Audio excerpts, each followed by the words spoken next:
Tips 6.12 கறிவேப்பிலையை அரைத்து தேங்காய் எண்ணெயில் கலந்து காய்ச்சி தலையில் தேய்த்து வர முடி அடர்த்தியாகவும் கருமையாகவும் வளரும். டிப்ஸ் 6.13 சமைக்கும் போதே கொத்தமல்லி கறிவேப்பிலை இலையை சேர்க்கக்கூடாது. சமைத்து முடித்து கடைசியாக சேர்க்கும் பொழுதுதான் அதன் முழு சத்துக்களும் நமக்கு கிடைக்கும்.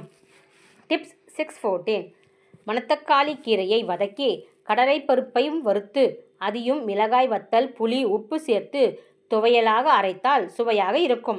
டிப்ஸ் 6.15 எலுமிச்சைப்பழ சாதம் செய்யும் பொழுது சிறிதளவு வெந்தயத்தை வறுத்து பொடி செய்து கலந்து கொண்டால் ருசியாகவும் மணமாகவும் இருக்கும்.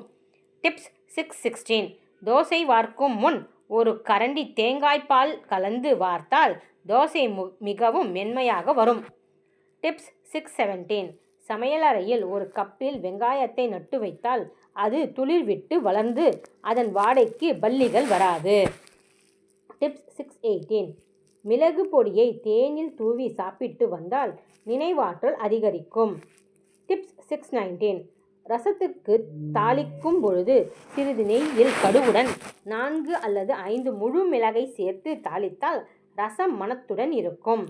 டிப்ஸ் 6.20 தினமும் இரவு தூங்கும் செல்வதற்கு முன் ஒரு டம்ளர் தண்ணீரில் 3 அல்லது 4 ஏலக்காயை தட்டி போட்டு வெதுவெதுப்பாக கொதிக்க வைத்து அந்த நீரை வடிகட்டி குடித்து வர அஜீரணம், வாயு தொல்லை, மலச்சிக்கல், நெஞ்செரிச்சல் போன்ற வயிறு சம்பந்தமான பிரச்சனைகள் நீங்கும்.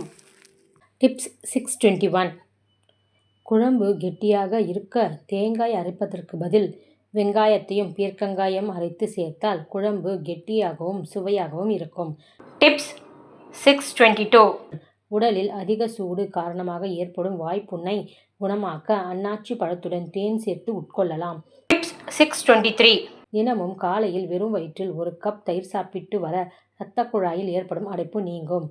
டிப்ஸ் 6.24 சமையலறையில் கொதிக்கும் எண்ணெய் உடலில் பட்டு விட்டால் உடனே அந்த இடத்தில் தேன் அல்லது கல்லுப்பை சிறிது தடவினால் கொப்பளம் ஏற்படாது.